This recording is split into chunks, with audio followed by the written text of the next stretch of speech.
Hallo und ganz herzlich willkommen zu dieser neuen Folge von Quellweisheit, dem Podcast für deine spirituelle Meisterschaft. Ich bin Marlene Katharina und gebe dir Quellbotschaften aus dem höchsten Bewusstsein durch, die auf tiefsten Ebenen wirken. Denn es ist eine Schwingungsübertragung, die stattfindet und dich daran erinnert, was du wirklich bist. Wir freuen uns so sehr, heute hier mit euch, mit dir zusammen zu sein und euch aus dem höchsten Erwachen heraus das zu lesen, was euch ausmacht, was ihr nach außen tragt, was ihr in der Welt verbreitet.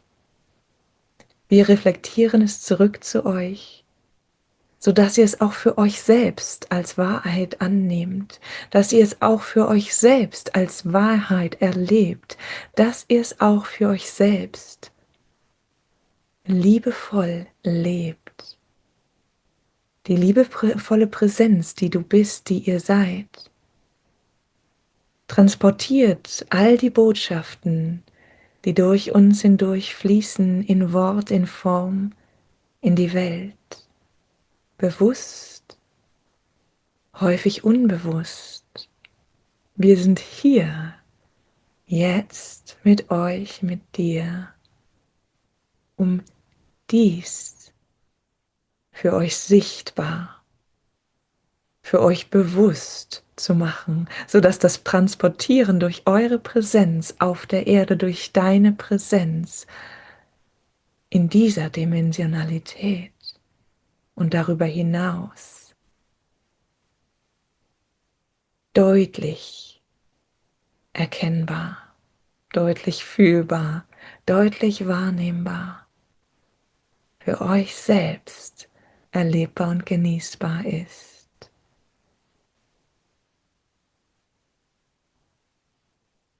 Wir möchten zunächst die Vollkommenheit adressieren, auf die wir bereits zu anderer Stunde Bezug genommen haben, die Vollkommenheit, die in ihrer Vorstellbarkeit durch euren Verstand meist beschränkt wird, um Kontrollierbarkeit zu simulieren,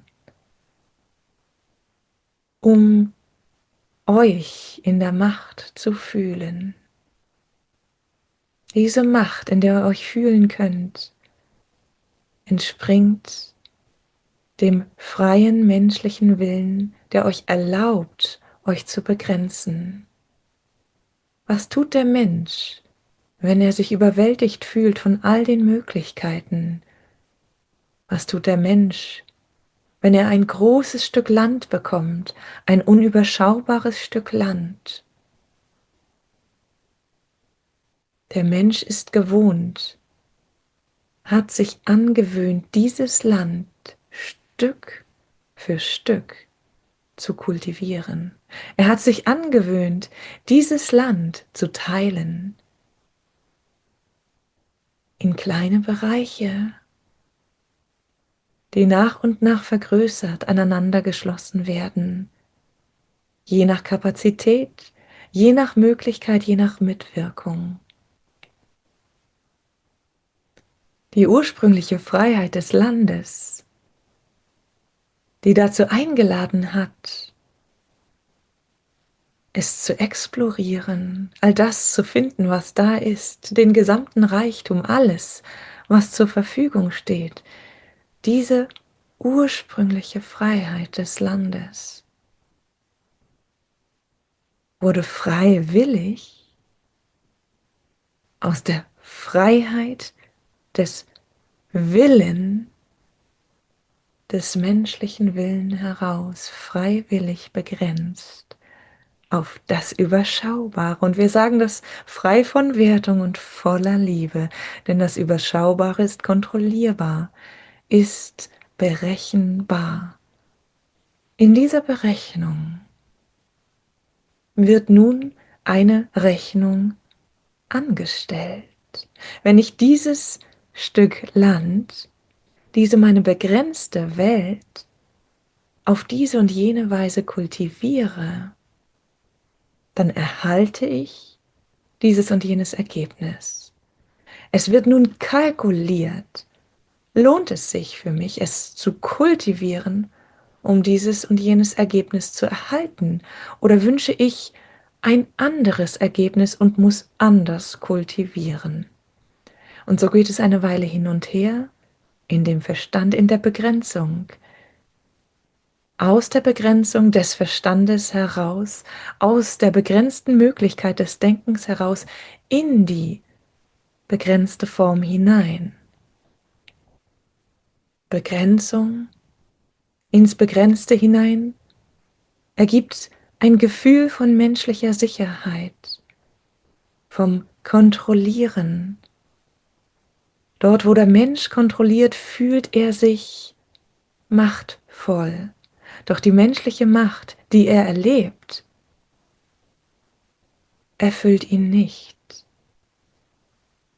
Denn sie erfüllt nur diesen Teil von ihm, der begrenzt ist, der bereits weiß, wie begrenzt er ist, dann nicht über diese Grenzen der eigenen Begrenztheit hinaus erlebt wird, hinaus erlaubt wird, fühlt sich der Mensch doch nicht ganz vollkommen. Und so wägt er ab. Lohnt es sich, in der Unvollkommenheit zu bleiben, der begrenzten Form, der begrenzten Realität, der begrenzten Dimensionalität? Oder möchte ich aus dieser heraustreten? Dieses Abwägen geschieht zumeist erst nach dem Spiel mit all den Grenzen, nach dem endlosen Spiel mit all den Grenzen, Inkarnation für Inkarnation, Leben für Leben, Tag um Tag, Lebensabschnitt um Lebensabschnitt. Nach dem endlosen Spiel mit den Begrenzungen, in den Begrenzungen, hier wieder neu, da wieder neu begrenzend, um dort wieder neu zu öffnen und dann doch wieder zu begrenzen. In diesem grenzenlosen Spiel findet sich das Sehnen nach Entgrenzung. Und so ist ein mutiger Tag dabei, ein Tag, an dem dieser Mensch sein kultiviertes Stück Land verlässt, das zwar inzwischen groß geworden und der Mitwirkung anderer Bedarf unterlegen ist, nicht nur durch ihn selbst, sondern auch durch sein Umfeld mitgestaltet, mitbestimmt wird, das jedoch immer noch begrenzt ist, berechenbar, kontrollierbar und damit eine Sicherheit ausstrahlt. Menschliche Sicherheit suggeriert. Dieser Mensch also verlässt dieses sein kultiviertes Stück Land an diesem einen Tag, um zu blicken, was es da noch gibt. Indem er es verlässt, findet er vor, dass jenseits dieses Stückchen Landes nicht kultiviert ist, dass immer noch dieses unendliche, endlose, ewige Land bis ins unendliche, endlose, ewige reicht. Und dass in diesem ewigen, endlosen, unendlichen Reichen ein Reichtum ist. Hier gibt es das, dort entdeckt er das. Hier eine seltene Pflanze, dort eine gewohnte Pflanze. Hier dieses Unkraut, dort dieser Stein. Und oh, eine Blume, ein Duft, ein dies, ein das. Mal mehr Fruchtbarkeit, mal weniger, mal mehr Schönheit, mal weniger. Der Mensch ist sogleich wieder am Werten, am Sortieren, am Überlegen, welches hiervon könnte ich kultivieren? Woraus hiervon könnte ich mehr von dem machen, was ich bereits in dem Kultivierten gemacht habe? Und er verliert sich in der Fantasie, die der Kontrollierbarkeit entspringt. Er verliert sich in den Gedanken, des Kalkül, der Ursache und Wirkung. Er verliert sich selbst, die Freiheit, in der er sich noch eben befand. Er verliert sich in der erneuten Begrenzung, denn er ist es gewohnt zu denken, wie kann ich dies noch nützlicher für mich machen? Und so nimmt er sich genau dieses Fleckchen, das doch auch so fruchtbar war. Er entscheidet, dass diese duftende Blume, die dort drüben ist, zwar sehr wunderschön, aber nicht haltbar ist, denn das Land wäre zu groß und dazwischen all dieses Unberechenbare, weil überwucherte und teilweise nicht fruchtbare, dieses, wo man nicht weiß, was dort entsteht, wie es einem nützen sollte, nützen könnte. Er entscheidet sich also, diese duftende Blume dort zu lassen und dieses Stückchen hier zu nehmen, das am fruchtbarsten erscheint. Er steckt sich ab. Von hier bis dort, von da bis dort, das lassen wir raus und das nehmen wir mit. Das soll mein nächstes Paradies sein. Er mag sich sogar ganz aus seiner ersten Kultivierung herausnehmen, mag sich entscheiden, dass es hier lohnenswerter ist, dass das Altgespielte, Begrenzen, ihn nicht mehr ganz freut, und so begibt er sich in eine neue begrenzende Freude, in eine neue begrenzte Freude und freut sich der Begrenzung, solange er sich in dieser Begrenzung frei fühlt. Denn es gibt so viel zu tun, es gibt so viel zu kultivieren. Diese Gürkchen, die fast nicht sichtbar waren, wurden befreit vom Unkraut. Die Erde, die an dieser Stelle ein wenig unfruchtbar erschien, wurde aufgewertet mit Dünger, mit fruchtbarer Erde, mit Mikroorganismen.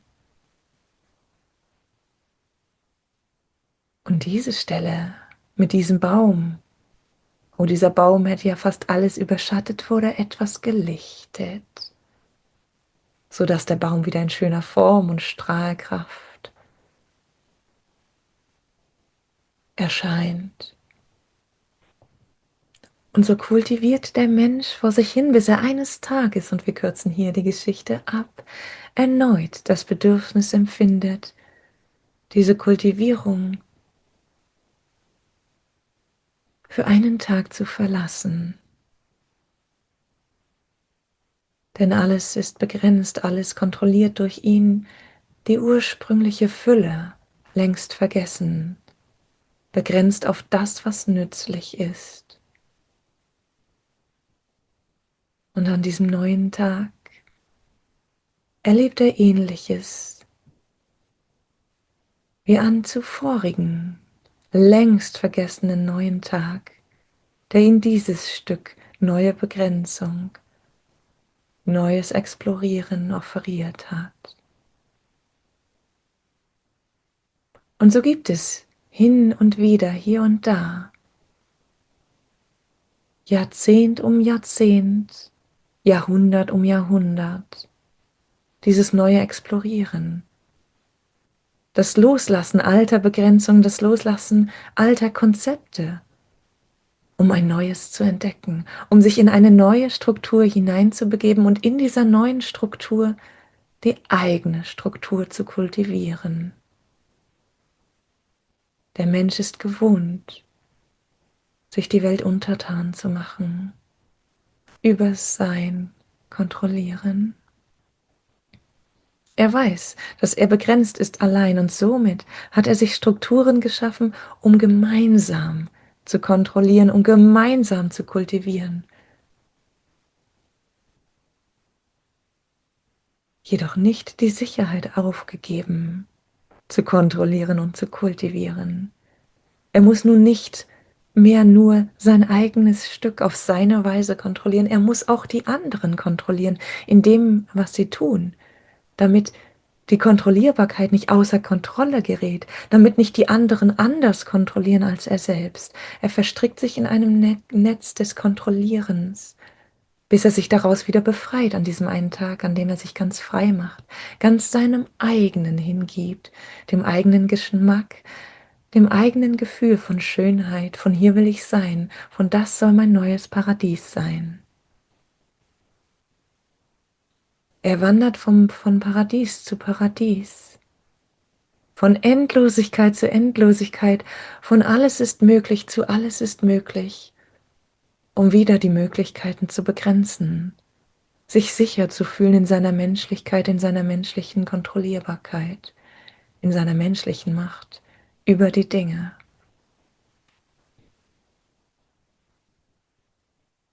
Du bist, ihr seid im kollektiven Bewusstsein auf Erden, an der Stelle, an der ihr dieses Spiel durchschaut. Du bist, ihr seid an dieser Stelle, in diesem gewählten Leben, deinem, diesem gewählten Leben auf Erden, an dieser Stelle. Du bist, ihr seid an dieser Stelle, jetzt und hier, in der vollen Erkenntnismöglichkeit über das Ausmaß der Begrenzung, die ihr immer wieder neu schafft, um euch in Sicherheit zu fühlen, um menschlich sicher zu sein.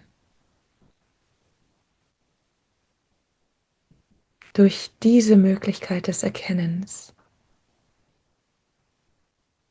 öffnet sich euch eine neue Möglichkeit, die neue Möglichkeit dieses einen Tages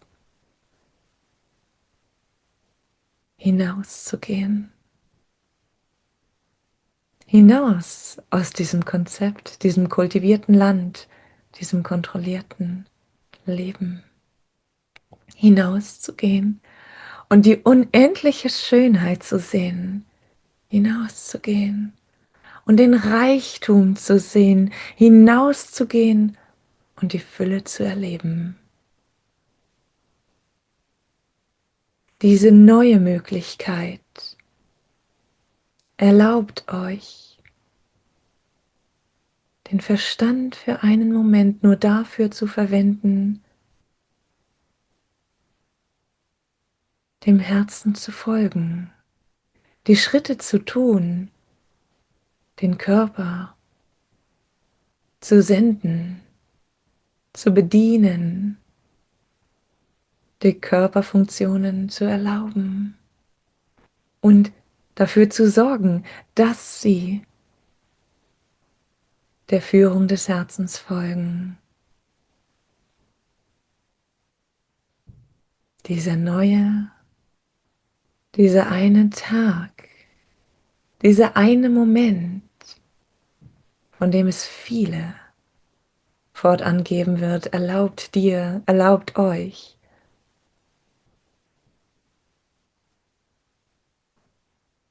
die Unendlichkeit der Fülle, der Schönheit, der Möglichkeiten zu explorieren, ohne euer Kultiviertes zu verbannen, zurückzulassen, ohne Neues kultivieren zu müssen, denn ihr wisst, Moment einmal, dieses alles hier unbegrenzt steht mir frei zur Verfügung, wenn ich es nicht begrenze. Lass mich diesen ganzen Tag einmal hier verbringen und schauen, was sich ergibt, wenn ich nicht beginne, alles in meine Kontrollierbarkeit zu zwingen. Lass mich diesen ganzen Tag einmal hier verbringen und erleben, wie ich versorgt bin, ob ich versorgt bin mit dem, was mich hier umgibt. Und so wandelt ihr durch dieses paradiesische Unendliche, dieses nicht begrenzte, das mal hier karg, mal hier fruchtbar, mal hier so reichhaltig und prachtvoll, mal hier nachdenklich macht. Und ihr erlaubt all das zu sein.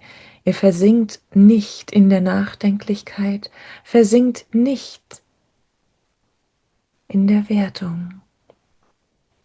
Ihr erlaubt euch, dieses Sein zu erlauben. Ihr erlaubt euch, es zu erleben. Ihr erlaubt euch, es sein zu lassen. Ihr erlaubt euch zu sein in diesem unendlichen, ungesättigten und zugleich so sättigenden.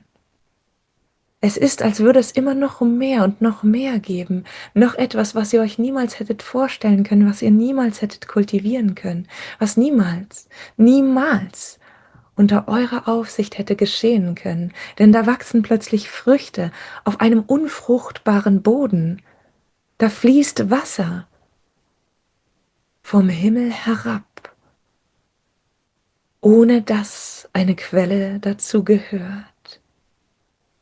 Alles ergibt keinen Sinn und doch ist es euch so gegeben, dass es euch auf vollkommene Weise unterstützt.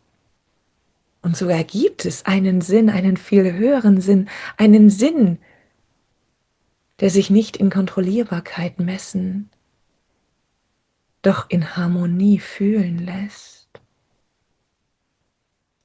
Oh, welch paradiesisches Sein! Und es löst sich alles auf, was zuvor noch versucht wurde zu kontrollieren, zu kultivieren.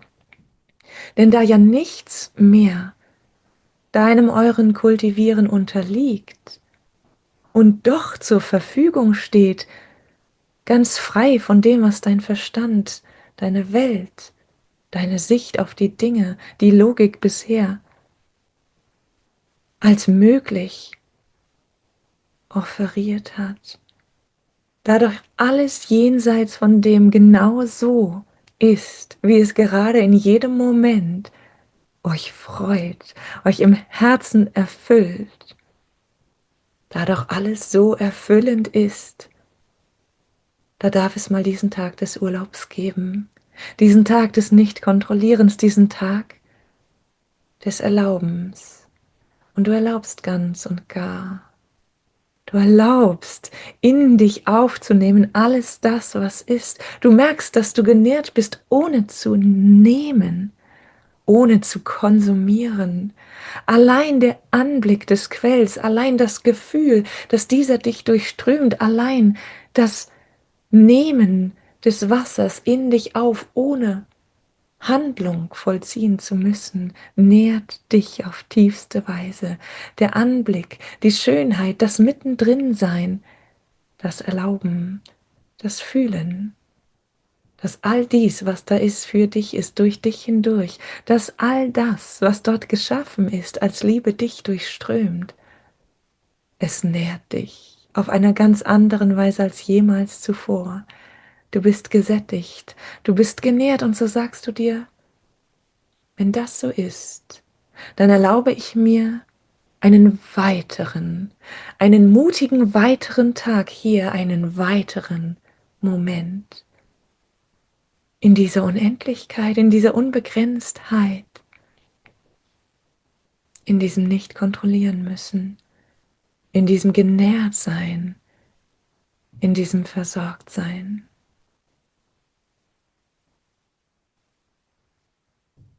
Und du kommst an einen Abgrund und sofort wird dir klar, dass dies vielleicht ein Fehler war. Und so hältst du inne. Du blickst dich um und siehst, es ist alles noch da. Du gehst einen Schritt zurück, doch es zieht dich wieder dorthin. Es ist, als würdest du auch diese Grenze überwinden wollen, überwinden müssen, um zu sehen, dass auch das nicht mit der Logik gelöst werden muss.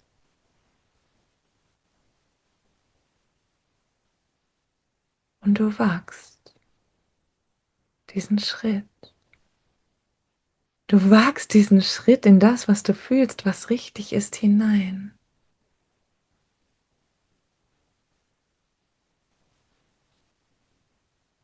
gegangen aus deinem vollkommenen Sein. Und du fühlst, wie sich unter dir die Erde ebnet, wie unter dir neues paradiesisches Sein entsteht. Denn dieser Schritt aus dem Vertrauen heraus gemacht,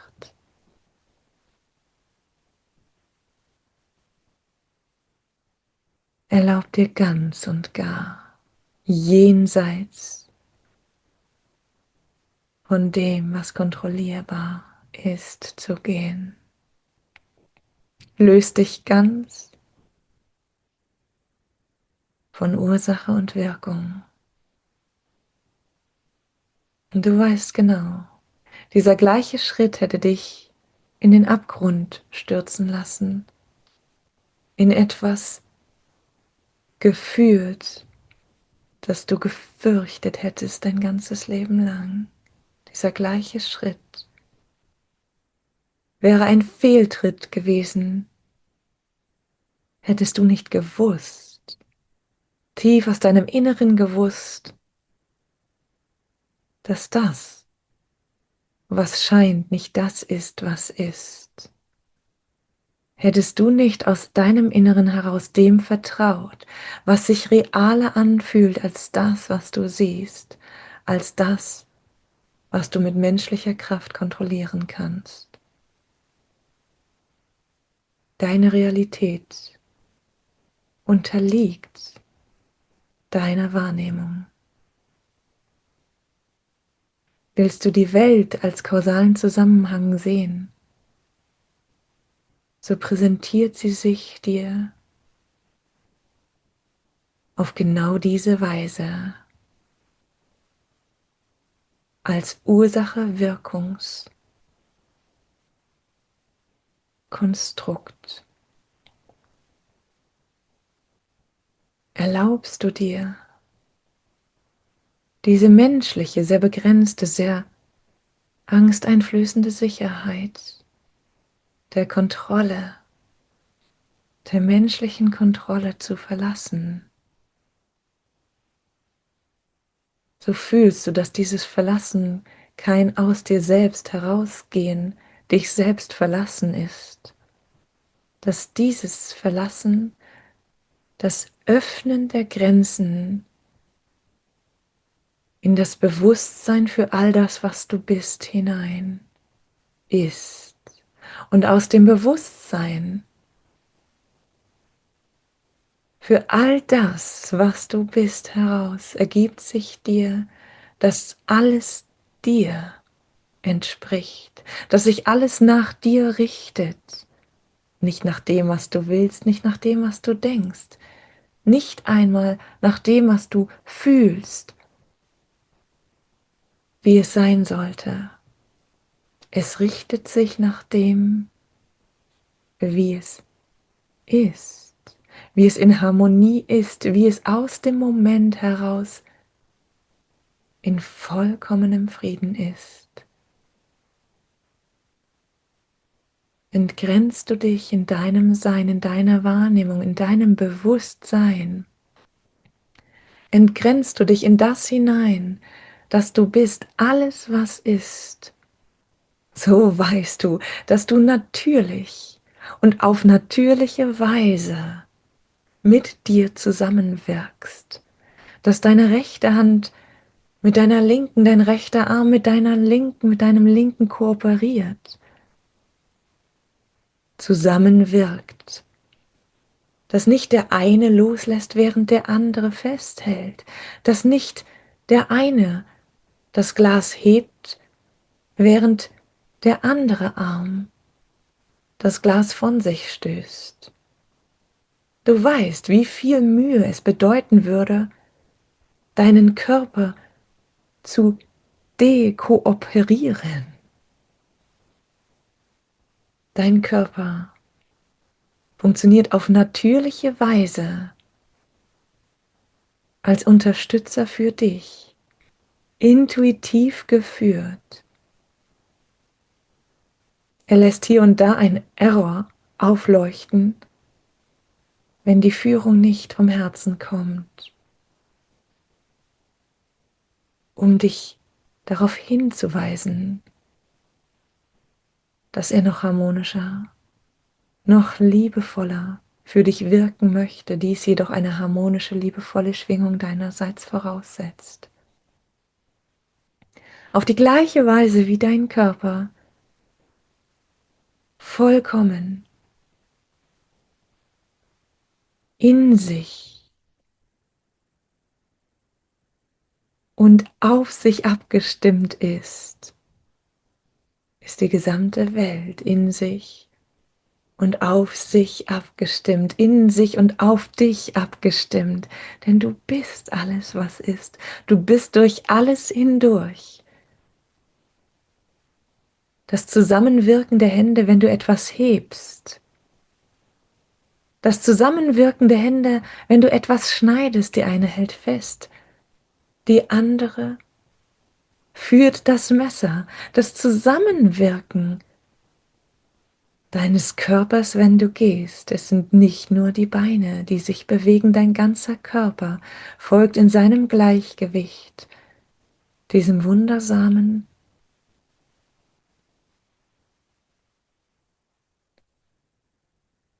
nahezu unvorstellbar, gegen jede Logik sprechenden dich fortbewegen. Dein ganzer Körper unterstützt dies und folgt dir in dem, was du wirklich bist.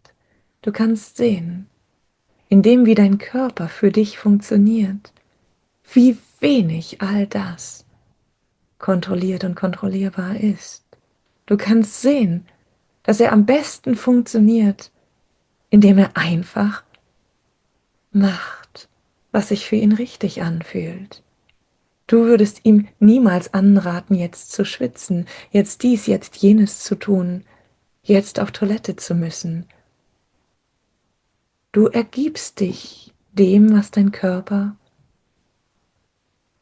infolge des mit dir Zusammenwirkens wahrnehmbar von dir will.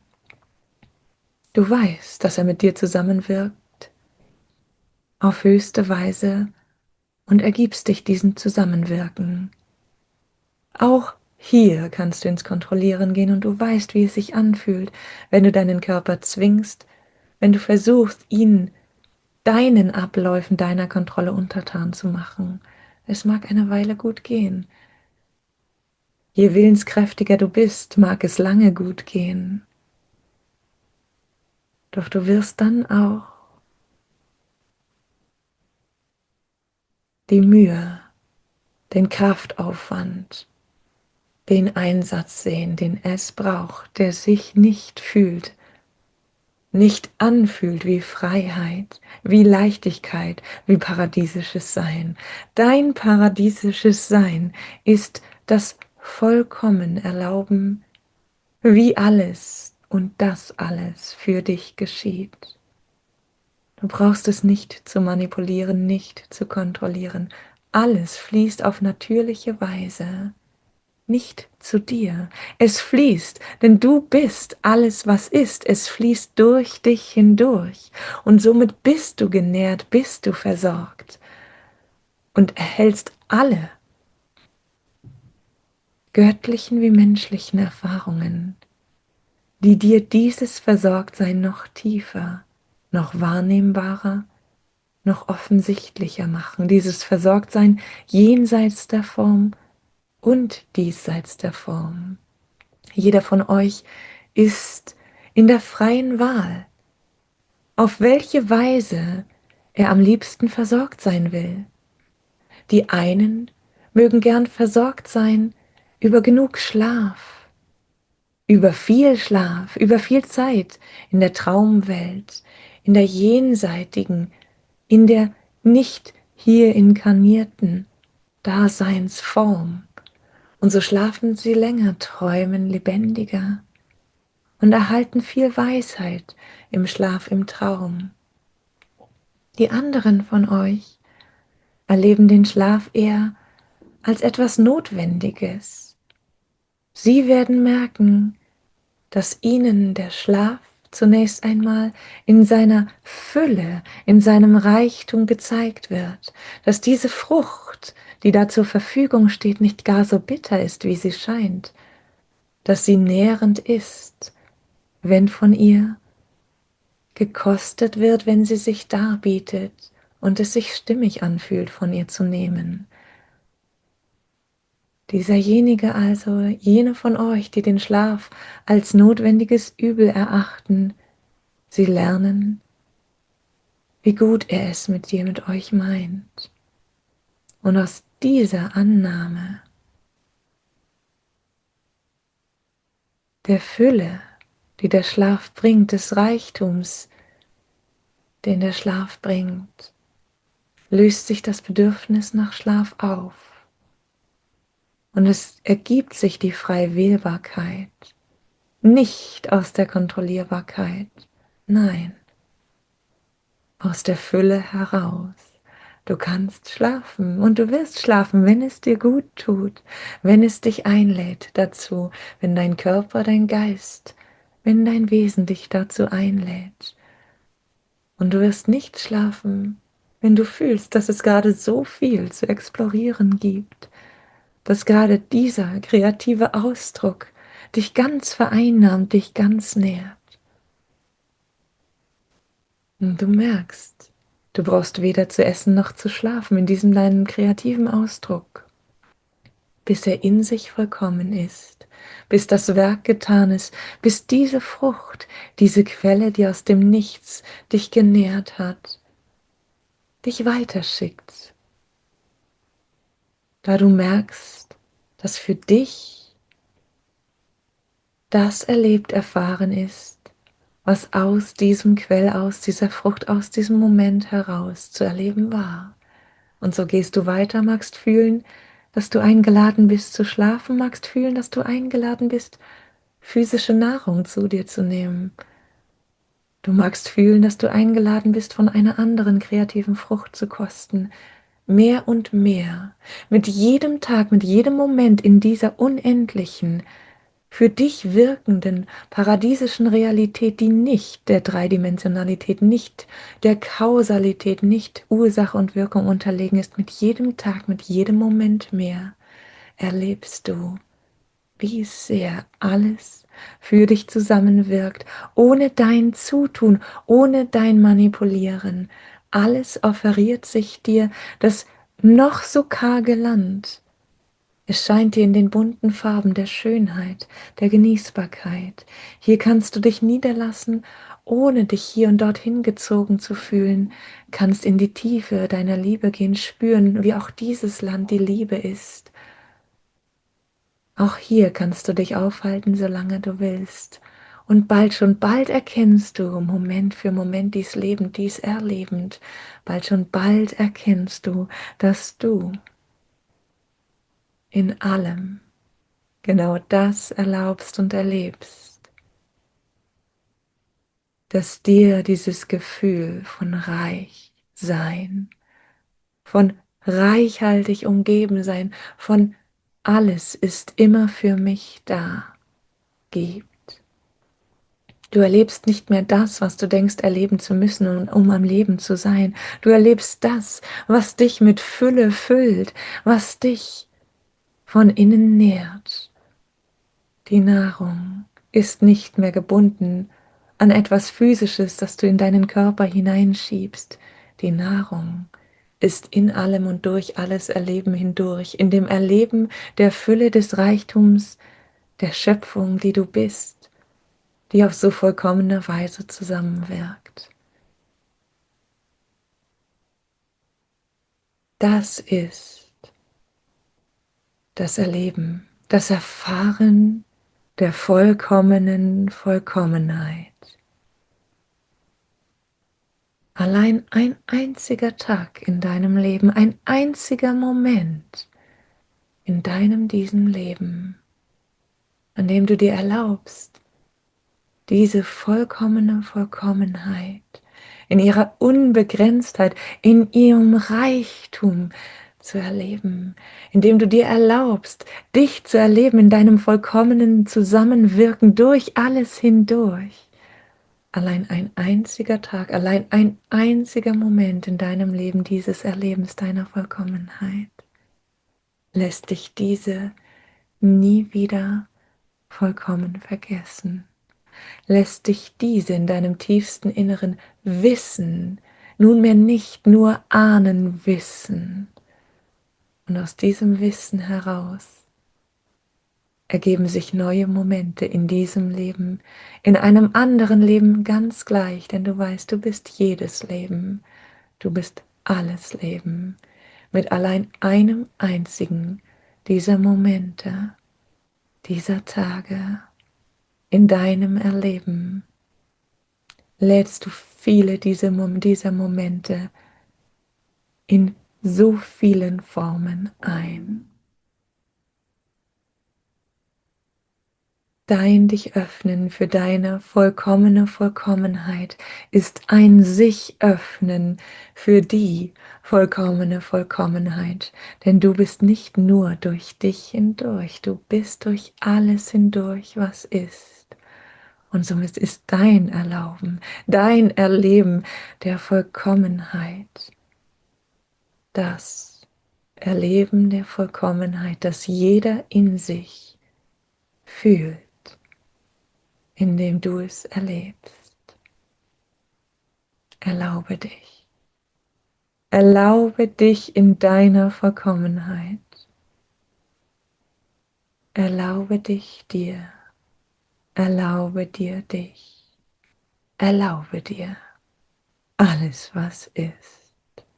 Denn das bist du in deiner unbegrenzten Form, in deiner Formhaftigkeit, in jedem Ausdruck, wie in deiner Formlosigkeit, in jeder Daseinsrealität. Erlaube und du bist vollkommen. Wir sind die Liebe, die du bist. Wir sind die Liebe, die ihr seid. Durch euch sind wir frei, wie ihr durch uns frei seid, denn wir sind nicht getrennt, nicht verschieden. Wir sind alles, was ist, die Liebe, das Sein. Und damit sind wir für jetzt, für hier vollkommen.